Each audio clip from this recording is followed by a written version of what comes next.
The Realms of Ukador, Prologues, Chapter 1c, An Unlikely Union.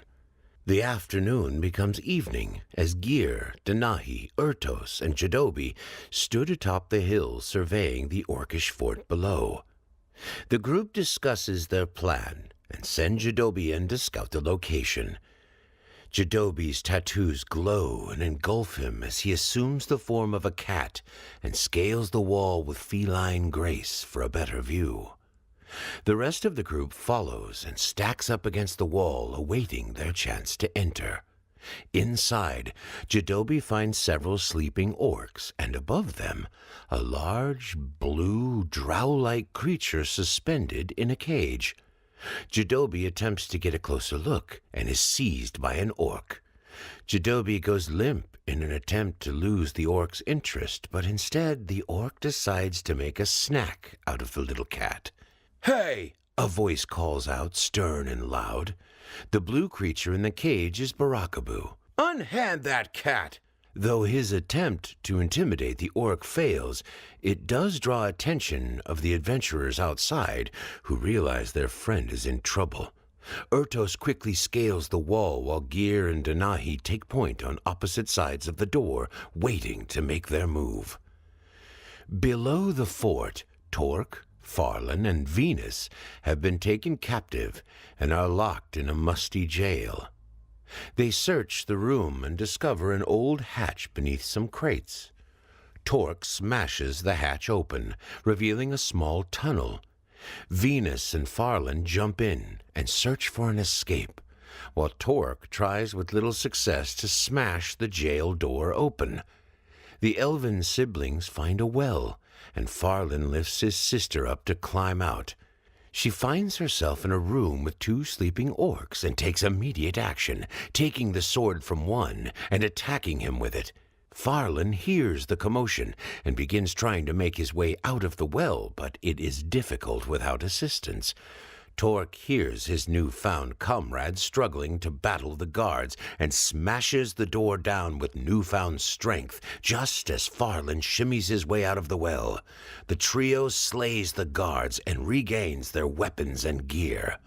They make their way up the stairs and discover their big blue friend Barakabu, having shattered his own cage, battling a dozen or so orcs along with some new faces. They immediately take up arms to assist their battlefield allies. Another group of orcs turns the corner and attempts to ambush, but it doesn't take long before the newly formed alliance destroys their attackers. The party gathers up outside the doorway to a larger room, uncertain what to expect inside. Taking a more practical approach, they rush the room one by one, spreading out to take down the remaining orcs. Farlan and Venus unleash volley after volley of arrows. Barakabu rushes up a staircase to face down a pair of archers. He rips the head clean off of one, and in a moment of overwhelming battle frenzy, tosses the head toward another orc. But he misses and instead bashes his ally, Torque, with it from behind. Two large armored orcs have joined the fracas. Jadobi takes form as a panther and mauls one violently while Gir assists. The imposing orcs are slain, and Gir turns his attention to a mage standing within an altar. He rushes to the altar and finds himself thrown back by some unseen force. The orcish mage responds by tossing several fireballs and injures Torque badly in the process. Torque, enraged, smashes one of the pillars surrounding the altar and the red crystal inside, effectively removing the magic shield. The party takes quick action with the shield down. Gir and Denahi attack the mage, weakening him. Seeing his friend endangered below, Barakabu dashes back to the lower level.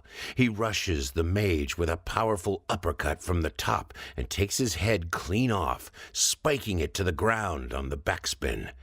As he fades away, the mage somehow manages to utter these last words: "You are too late."